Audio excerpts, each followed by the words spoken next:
Success. All right. Welcome back to the Bees Like That podcast. As always, I'm your host, Chris. I'm not sure. I mean, it's a possibility that at some point I've touched on this topic, at least skirted close to it anyway. But more and more, I noticed a trend in this weird kind of like echo chamber group think, and I noticed it in that environment, right, where there are more than say like 5 people who think the same things about a given topic, and then this is a safe place, it seems like, to like test out ideas and theories, and they are, right? Like these places are good, just good environment to test out new ideas and theories, right? But sometimes this is a place where more dangerous ideas and theories are tested out. And then not only are they tested out, but they're vetted in this vacuum and then propagated, en masse by each individual person. So respectively going back to different communities or other, environments or spaces with other professionals and parroting, regurgitating these ideas when they've only been marginally impacted in a space that offered no resistance. I almost said very little, but zero resistance. Now, I could be crazy, but I feel like ideas that aren't, or that do not encounter any kind of resistance, they don't encounter any kind of pushback, no kind of formal questioning, no criticism, no like critical analysis, I'm not certain that it's a very good idea to take them, just because, and this is something that I think everyone can relate to experience-wise, is you can hear something, and some of us are better at this than others, but a person can say something, and if they're good at articulating themselves and expressing emotion and tapping into emotions within you or other people, these statements or sentiments or ideas can feel right. They can feel correct, but you're not looking at them objectively, right? Or critically. It's imperative, especially with people who work in client-facing, high trauma, high emotional state environments like I do. It is a must. It is a must to evaluate as good as possible and really scrutinize these things and really be sure that what we're doing and what we're sharing isn't potentially harmful to the people that we're working with, because we're supposed to be the ones who, in the equation, the dynamic here, we're expected to be the ones who are more thoughtful and intentional with our language, with our behavior, and anything that we may impart to any person or persons that we're working with. What am I talking about? More and more, I hear this new idea that, and it's a romantic comparison, right? It's a poetic comparison. It's got, it's noble. You think of these two next categories of people who are impacted by these things, and you think, well, yeah, these are serious, right? And so is addiction, that's serious. So getting into it, what I've heard lately and what I hear happening more and more is people making a very serious mistake and conflating the fact that just because addiction is a disease, right, that it is similar or equal to other diseases of the body like diabetes or cancer. This is a wild mischaracterization of what the disease of addiction actually is and how it manifests in human life, right? Because first, the distinction should be made that although, now I've never experienced cancer, I've never experienced diabetes, the things that I do know about them and what I observe about them and what I've learned about them each over the years in comparison to addiction is even if there are psychological components, meaning you incur some kind of perceived trauma psychologically or emotionally, learning that you're diabetic or learning that you have a form of cancer, right? It is not the same. And I'm not saying that, I'm not trauma comparing here. I'm not saying that addiction is here and cancer is here or that diabetes, I'm not trying to establish like an unequal playing field, right? Because none of these are games. These are all serious issues and they're all diseases, but there's a distinction between addiction, cancer, and diabetes. Why do I name those two? I name those two because these are the two things that are most readily reached to when making this ridiculous and wild mischaracterization of equating addiction to these two other diseases. So that's why I'm using them. Addiction is not just a disease of the body, but it is a spiritual malady. It's a disease of the mind, the body, and the spirit. Completely and entirely, these things are in concert together. What I mean by that is they're experiencing the addiction theater at the same time. It's not like you learn you're an addict or you learn you're an alcoholic and then must process from there the trauma and psychological damage or implications that come along with it, the emotional stress, whatever. That's not how it goes. It's not how it goes. These things, you don't see people using... People don't become diabetic because of childhood trauma. Okay, can they eat themselves? Can they through poor habits and poor eating and lifestyle choices, can people that are associated with childhood trauma develop diabetes? Sure. But there are also a lot of people who have childhood diabetes or different types and forms of diabetes that they have no control over. They were not habit formed or based on poor choices or any of that kind of stuff. Same thing with cancer. You can have a person who's lived an otherwise healthy life. They work out, they don't smoke, they eat right, etc. And for whatever reason, their genes, right, the things that replicate and replenish and refresh our cells and all that stuff, over time they start making mistakes. And there may be a hitch in their code somewhere that this mistake causes them to develop a certain kind of cancer, right?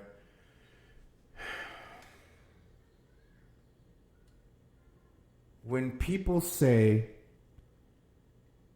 and I've heard this multiple times, and it's a dangerous comparison, that addiction, and let me frame it this way. So when the conversation moves to MAT, we were talking about medically assisted treatment, typically for opioid disorders or a physical dependence on opiates. So what's that look like? Suboxone, methadone, Subutex, etc. People go, they get their dose, or they're given medications and they dose daily, titrate up to a therapeutic dose, and then, for however long, an indeterminate amount of time, they're on this medically assisted treatment. And there's an argument within that realm about how long is too long and how much is too much and how this tool should be used, etc. I'm not making that argument here. I'm more or less trying to debunk or provide information to clarify the difference between the disease of addiction and the diseases of cancer and diabetes, right? So I've heard said lately, this is the wildest shit to me, and it's so hard for me because I'm a truth crusader, I guess you could say. So, I'm very logic-based in my thinking. But I'm smart enough to know that if I'm in a room full of 120 people and I say something that is counter to the group think on a given topic in that environment, it's going to land like a rock at the bottom of the lake and no one's going to want to hear it. You have to bide your time. Be smart. Pick forums where you're going to be able to express thought and idea, like my own podcast, and talk about these things and kind of flesh them out, give people the information that they need instead of just sitting in an echo chamber and having questions and feeling like you can't ask them because they offend the group conscience in these weird environments. So anyway, they say, well, addiction is a disease. You wouldn't very well tell a person with cancer not to go get chemotherapy. You wouldn't go tell a person with diabetes not to get their insulin. If this sounds ridiculous to you, that's because it is. Let me tell you something. If you don't supply a diabetic with their proper medication, that person very well could go into a coma and fucking die. You understand what I'm saying? Start with that. Cancer. If a person has a terminal form of cancer, but it's or maybe not terminal, but they have a form of cancer that could turn terminal or would surely turn terminal, but for the intervention of chemotherapy and other cancer fighting drugs and whatever is on the menu. If you do not allow them, if this is their choice, the fight that they're looking for, if you disallow them surgery, otherwise, or other medical treatments, chemotherapy, drugs, etc., like I say, that person will die from that cancer. If you're smart enough to pick up on where I'm going, you're going to understand where my next point's going to be. You take a person who's on MAT. Now, I'm not deriding this community of people. I'm not maligning them. I'm not saying that there ain't people out there who don't need MAT. I ain't saying that it doesn't work. I'm trying to distinguish for you, in no uncertain terms, the ridiculous nature of these comparisons, right? So if you take a person, let's say, who's on methadone,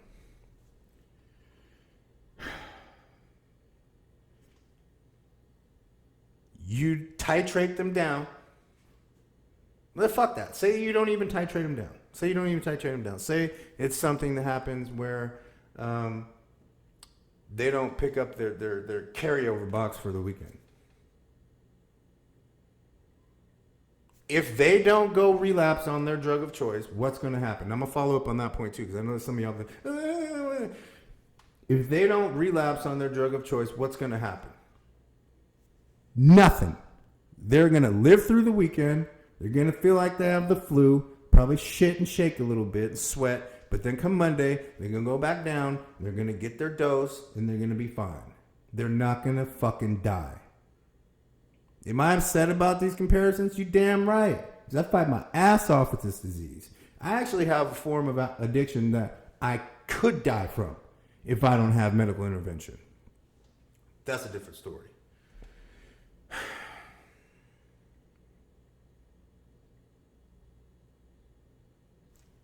What you do when you confirm for the addicted person the idea, no matter how wild it is, if there's a way that I can reach and grab something, no matter how tenuous that grip might be, and if I got a gang of people in my corner supporting this wild ass dingbat idea that I need drugs to live,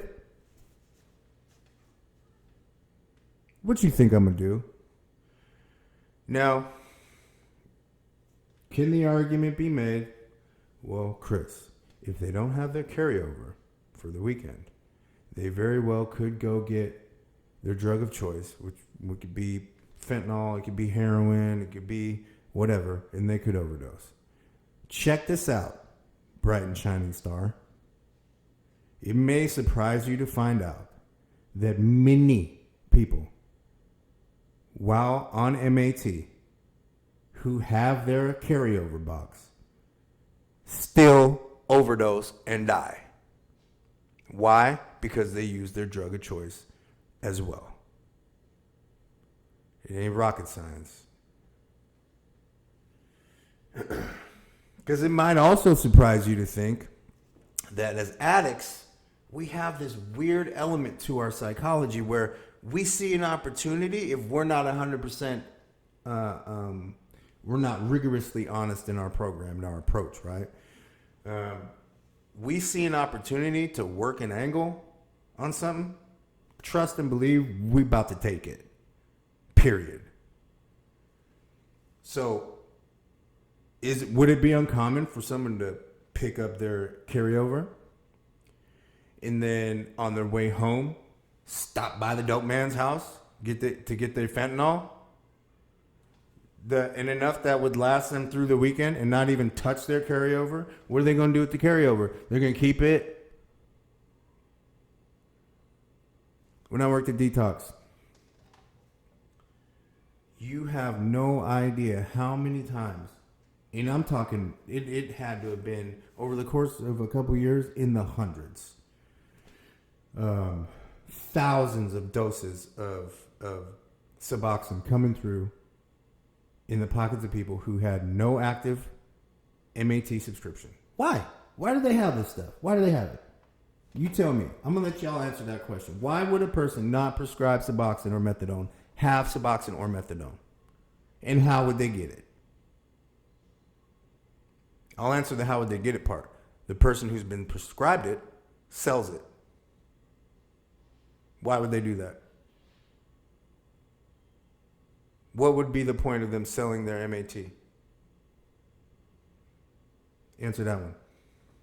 Anyway. And I should touch on this just because I know there's some wackadoos out there that are going to be like, well, MAT, burr, burr, burr, burr, burr. Check it out. MAT works for a lot of people. And like anything, you're going to have a spectrum that goes from, if bro or sis doesn't have this, they're gone.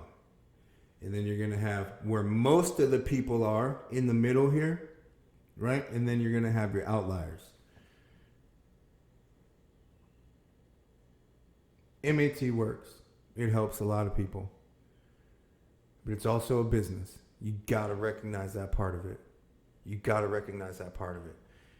And I'll end on that point with this. Is it therapy?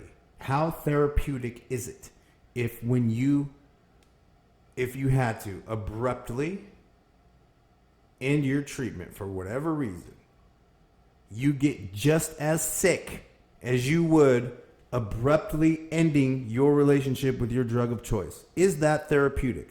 Where are we talking about? Well, we're talking about harm reduction and people aren't doing these things that they would normally do. Okay, well, check this out. Again, I'm going to circle back to a point I made a few minutes ago.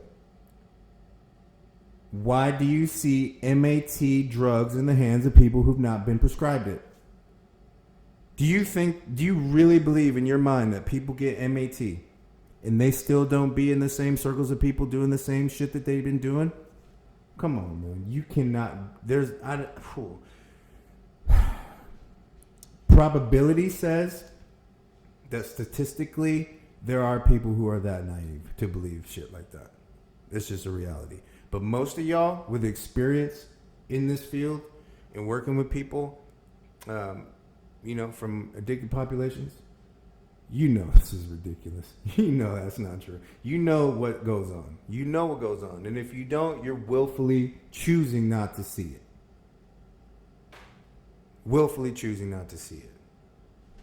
As a person in recovery, I take great exception to any idea that any addict or alcoholic, and I apologize for saying, because I really don't think that there's a vast distinction, because addiction is addiction. But any addicted person, to remove from them any degree of agency or self-determination or the potential for either or, is such an affront to that person's humanity. To humanity, period. You should be ashamed of yourself because you're not helping people. Stop it. I had a conversation with someone yesterday. Where I was 6 years ago, and people... I have a plan to do like a panel on the podcast soon, and I'm going to bring some people on who knew me from that point in time. And I'm sure that there are people here, I hope that knew me from that point in my life, who can vouch for how ridiculous I used to be. But anyway, where I'm going with this is, no matter how desperate, you a person who's fallen down a million times, I've been at the bottom of the bottom. I'm talking about scraping pennies off the underside of the barrel. Just low. Impacted by the family court system. Not family court system, sorry. Child welfare system. I've been to prison. I've been to jail. Man, come on, man. Treatment a bunch of times. Medically detoxed a bunch of times. I've broken both of my orbital bones from falling out having seizures. I've broken both of my clavicle bones from doing the same thing. Multiples of seizures. Shit my pants, shit the bed, pissed the bed, puked the bed, DUIs, failed relationships, friendships, money, businesses, homes, been homeless, literally homeless, not just figuratively homeless, but literally homeless.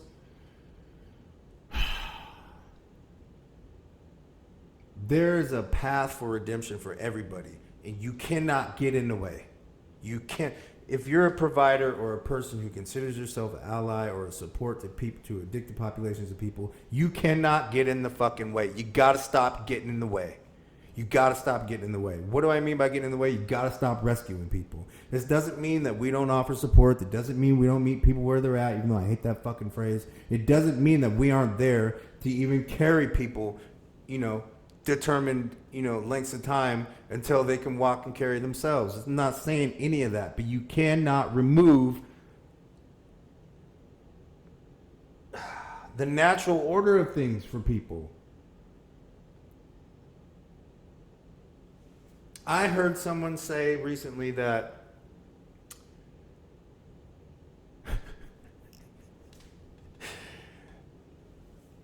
addicts don't deserve to feel the trauma of withdrawal.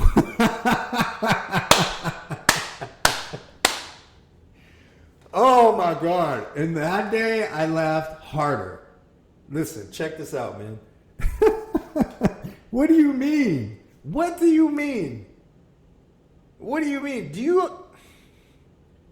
The trauma of withdrawal, first of all, is not traumatizing because check it out. Our eyes are wide open. We expect it like you expect Jesus to come back. We see it coming. We know it's coming. Why do you think we fight so hard to avoid it? It goes to so many lengths. I mean, talking about shoplifting, robberies, freaking all dealing drugs, all kinds of wacky shit we do. To feel good, but at a certain point in addiction, you're no longer feeling good. You're just staying well. We will go do ridiculous things to ourselves and other people just to not get sick.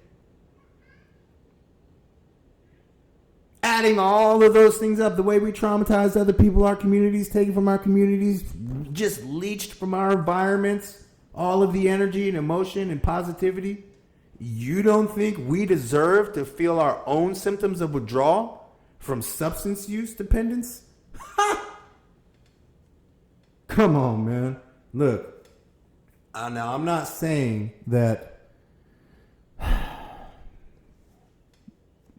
withdrawal management drugs are not appropriate. Because look, when I was going through withdrawal, alcoholism could have killed me. And I think that it almost did. Alcohol withdrawal almost did. My wife saved my life. I'll tell you that story real quick. I want to say it was 2013, 14. We were living in Tacoma. And this is one of the times that my wife was fed up with me. I'd been up to my usual shit, wouldn't stop drinking. And she told me, she said, if you drink like this tomorrow without actively trying to get some help to stop, I'm out. In my mind, and I think what I said to her was you ain't got the balls. She said, okay.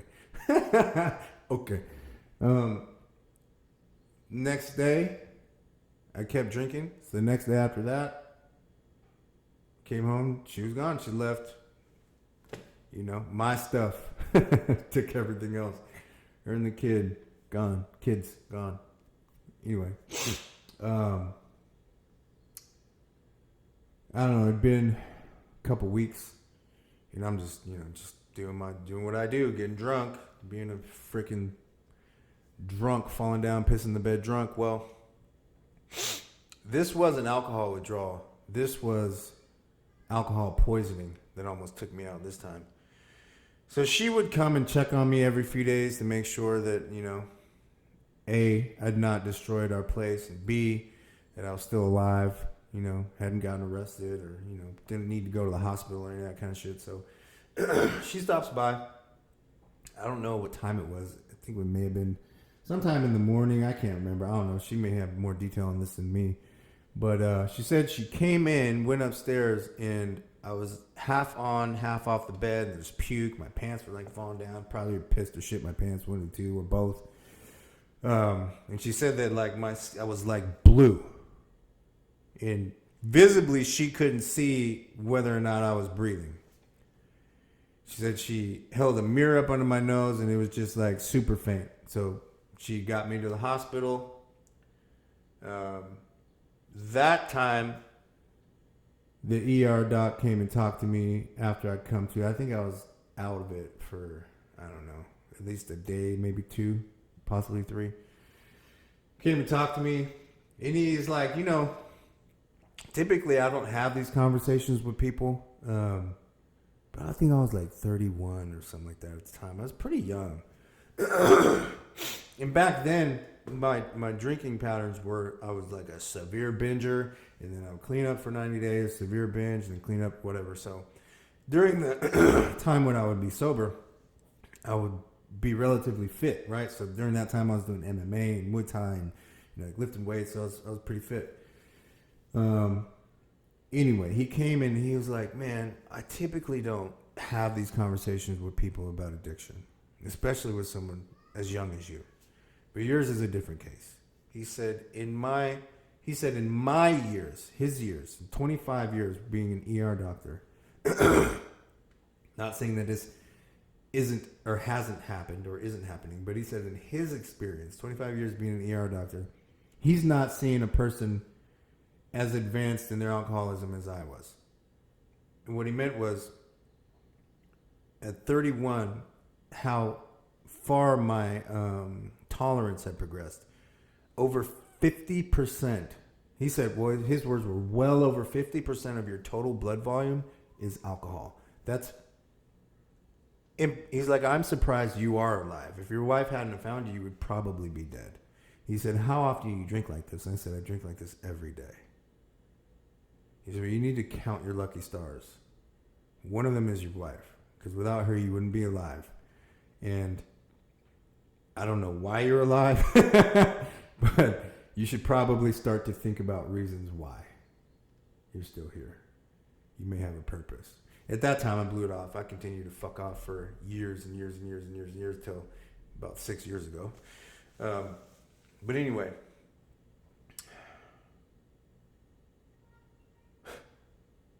yeah, man. The need for detox meds, as we call them in the field, they're appropriate, right? People like me, I would die without Ativan or like medical intervention if I were drinking and tried to stop. It's just the way that my disease works. But they don't keep me on Ativan for 4 years, 5 years, 6 years after I stopped drinking just to keep me from drinking. Does that make sense? That's wild. That's crazy. That doesn't make no damn sense. I have similar opinions on MAT. Now, were you gunned to the head? Ask me like who specifically for how long? I wouldn't have the ability to give you that number because everybody's situation is different. Do I think that it's crazy to have people be on, most people in that middle range be on MAT past like 3 years? Yeah, I do. I'll tell you why. As an addict, one of the things that is most important, and I know this to be true. Y'all can debate this amongst yourselves. You're not going to convince me any different. I know this to be true. There's something inside of the experience of, as an individual, a person who's recovering, knowing that without any drugs, besides like OTC shit, right? Like ibuprofen, shit like that. But I'm talking about No MAT, no Ativan, no naltrexone, no naloxone or whatever. None of that shit. Now, if you need antipsychotics and antidepressants and stuff like that, that's a different conversation. But there's something inside of that experience of having none of that stuff on board. It's the same thing as like going to treatment when you get the nudge from the judge. If you're still clean after that nudge, or after these promptings from the courts are over, then as that addicted person, you can sit back, and that's when you start to feel that liberation. Like, you look around like, I'm here because I'm here. I'm here because I'm here. That's it. Period. I'm here and God's here. That's why I'm here, because recovery's here, and that's where I want to be. There's something inside of that experience that you will not get. I'm sorry. You will not get while on MAT. You just won't. You just will not. You fight me on it if you want. You can fight me on it all you want. Check this out. I have been around drugs and alcohol my entire life. My brother's funeral service was just a few days ago. I was having a conversation with my older cousin who used to babysit me when I was a little bitty boy. My dad used to parent weed to babysit me. Not every time, but weed or alcohol sometimes. You know, sometimes they give her money too, but we grew weed every place we went. That's why 90% of the time I never had a bedroom, because my dad was growing weed in there. We had drug addicts and drugs in my life. I had drug addicts and drugs in my life since the time I could form my earliest memories. Come on, man.